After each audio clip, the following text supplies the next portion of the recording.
बृहस्पति व्रत कथा और श्री बृहस्पति देव की पूजा के बारे में आइए जानते हैं। हिंदू धर्म में बृहस्पतिवार के दिन श्री हरि विष्णु की पूजा की जाती है।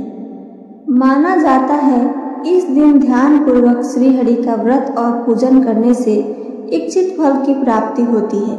इसके अलावा जल्द शादी करने की इच्छा रखने वालों के लिए ये व्रत बहुत ही लाभदायक होता है। अग्नि पुराण अनुसार अनुराधा नक्षत्र युक्त गुरुवार से प्रारंभ करके 7 गुरुवार तक नियमित रूप से व्रत करने से बृहस्पति ग्रह की पीड़ा से मुक्ति मिलती है। इसके अलावा घर में सुख शांति और श्री विष्णु भगवान का आशीर्वाद भी मिलता है, लेकिन केवल पूजन करने और व्रत रखने से संपूर्ण फल नहीं मिलते। व्रत के साथ साथ कथा का होना भी बेहद महत्वपूर्ण है। इसलिए इस व्रत में भी बृहस्पति व्रत कथा का श्रवण किया जाता है। गुरुवार व्रत कथा निम्न प्रकार से है, जिसे आइए सुनते हैं। बृहस्पतिवार व्रत कथा। प्राचीन समय की बात है, एक नगर में एक बड़ा व्यापारी रहता था। वह जहाजों में माल लदवाकर दूसरे देशों में भेजा करता था। वह जिस प्रकार अधिक धन कमाता था, उसी प्रकार जी खोलकर दान भी करता था। परंतु उसकी पत्नी अत्यंत कंजूस थी। वह किसी को एक दवड़ी भी नहीं देती थी। एक बार सेठ जब दूसरे देश व्यापार करने गया तो पीछे से बृहस्पति देव ने साधु का वेश में उसकी पत्नी से भिक्षा मांगी। व्यापारी की पत्नी बृहस्पति देव से बोली, हे साधु महाराज, मैं इस दान और पुण्य से तंग आ गई हूँ। आप कोई ऐसा उपाय बताएं जिससे मेरा सारा धन नष्ट हो जाए और मैं आराम से रह सकूं। मैं यह धन लुटता हुआ नहीं देख सकती। बृहस्पति देव ने कहा, हे देवी, तुम बड़ी ही विचित्र हो। संतान और धन से कोई दुखी होता है। अगर अधिक धन है तो इसे शुभ कार्यों में लगाओ। कुंवारी कन्याओं का विवाह कराओ, विद्यालय और बाग बगीचे का निर्माण कराओ। ऐसे पुण्य कार्य करने से तुम्हारा लोक परलोक सार्थक हो सकता है। परंतु साधु की इन बातों से व्यापारी की पत्नी को खुशी नहीं मिली। उसने कहा, मुझे ऐसे धन की आवश्यकता नहीं जिसे मैं दान दूं। साधु वेशधारी बृहस्पति देव का धन नष्ट होने के लिए सेठानी को दिया गया उत्तर।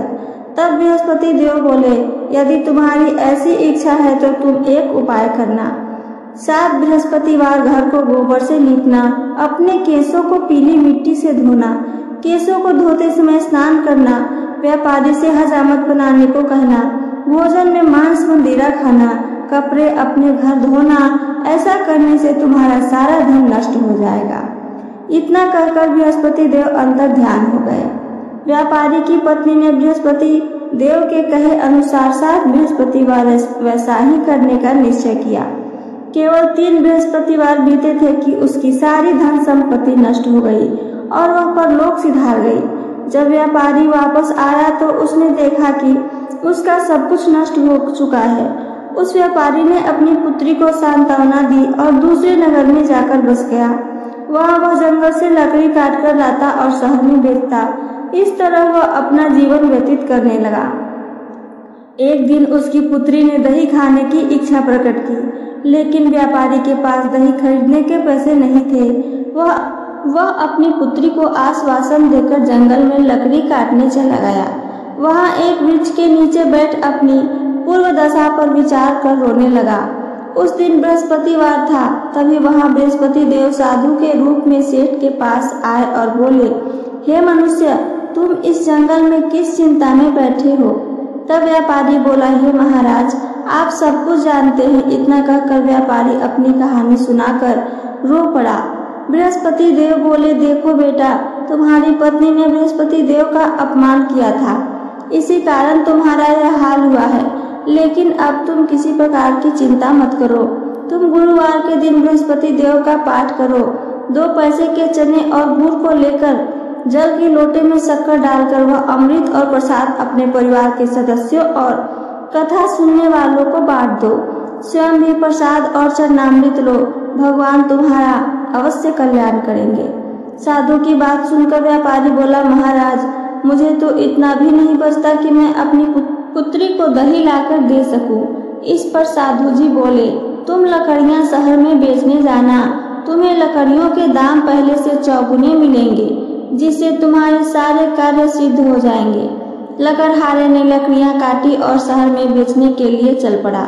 उसकी लकड़ियां अच्छे दाम में बिक गई, जिससे उसने अपनी पुत्री के लिए दही लिया और गुरुवार की कथा हेतु चना गुड़ लेकर कथा और प्रसाद बांटकर स्वयं भी खाया। उसी दिन से उसकी सभी कठिनाइयां दूर होने लगी, परंतु अगले बृहस्पतिवार को वह कथा करना भूल गया।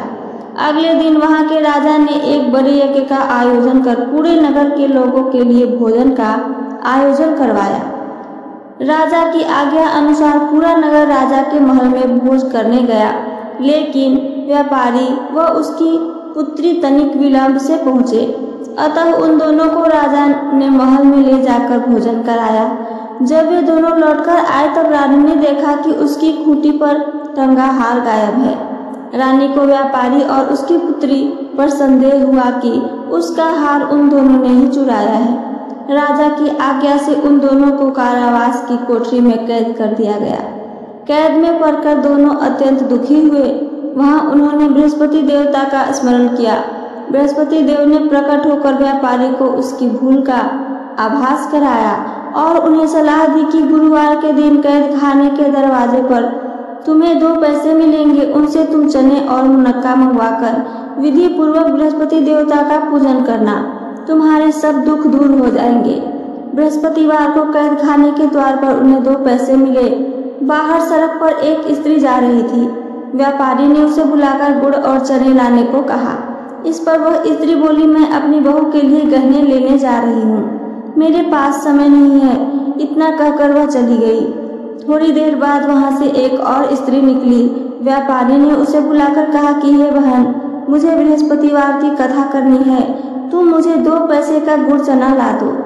बृहस्पति देव का नाम सुनकर वह स्त्री बोली, भाई मैं तुम्हें अभी गुड़ चना लाकर देती हूँ। मेरा इकलौता पुत्र मर गया है, मैं उसके लिए कफन लेने जा रही थी, लेकिन मैं पहले तुम्हारा काम करूंगी, उसके बाद अपने पुत्र के लिए जाकर कफन लाऊंगी।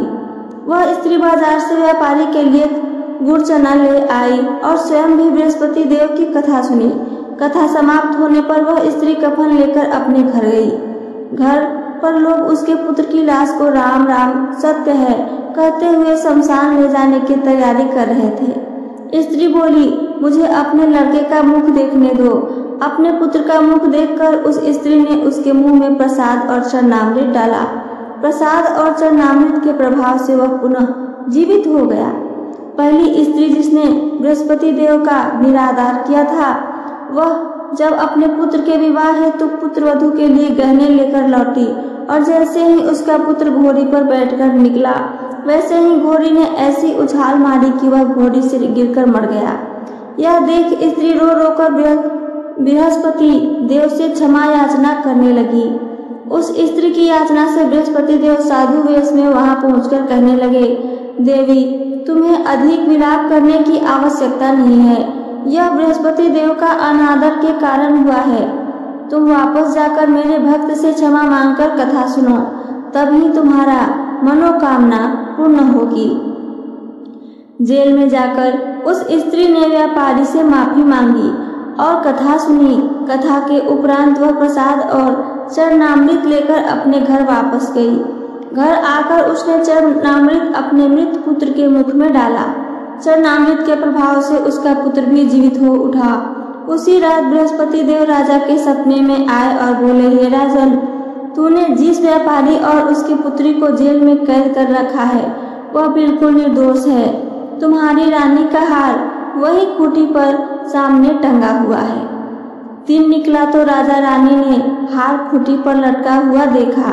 राजा ने उस व्यापारी और उसकी पुत्री को रिहा कर दिया और उन्हें आधा राज्य देकर उसकी पुत्री का विवाह उच्च कुल में करवाकर दहेज में हीरे जवाहरात भी दिए थे। बृहस्पतिवार व्रत की विधि के बारे में आइए आगे जानते हैं। बृहस्पतिवार के दिन भगवान विष्णु की पूजा होती है। अग्नि पुराण के अनुसार गुरुवार का व्रत अनुराधा नक्षत्र युक्त गुरुवार से आरंभ करके लगातार 7 गुरुवार करना चाहिए। पूजा के बाद कथा सुननी चाहिए। इस दिन पीले वस्त्रों, पीले फलों का प्रयोग करना चाहिए। मान्यता के अनुसार इस दिन एक बार बिना नमक का पीला भोजन करना चाहिए। भोजन में चने की दाल का भी प्रयोग किया जा सकता है। इस दिन प्रातः उठकर भगवान विष्णु का ध्यान कर व्रत का संकल्प लेना चाहिए। अगर बृहस्पति देव की पूजा करनी हो तो उनका ध्यान करना चाहिए। इसके बाद फल फूल पीले वस्त्र से भगवान बृहस्पति देव और विष्णु जी की पूजा करनी चाहिए। प्रसाद के रूप में केले चढ़ाना शुभ माना जाता है, लेकिन इन केलों को दान में ही दे देना चाहिए। शाम के समय बृहस्पतिवार की कथा सुननी चाहिए और बिना नमक का भोजन करना चाहिए। गुरुवार व्रत का शुभ फल आइए जाने। गुरुवार का व्रत पूरे श्रद्धा भाव से करने पर व्यक्ति को गुरु ग्रह का दोष खत्म हो जाता है तथा गुरु कृपा प्राप्त होती है। इस दिन व्रत करने से व्यक्ति को सारे सुखों की प्राप्ति होती है। व्रत करने वाले जातक को यह ध्यान रखना चाहिए कि इस दिन बाल न कटाएं और न ही दाढ़ी हजामत बनवाएं। साथ साथ कथा सुनकर पूरी श्रद्धा के साथ आरती करना चाहिए। तो ये थी मेरी आज की बृहस्पतिवार व्रत की कथा। अगर मेरी कथा और इससे जुड़ी जानकारी आप सबको पसंद आई हो तो चैनल को सब्सक्राइब करके वीडियो को लाइक करना ना भूलें। साथ साथ अपना एक प्यारा सा कमेंट करके हमें जरूर बताइए। सुनने के लिए धन्यवाद। जय श्री हरि। हर हर महादेव।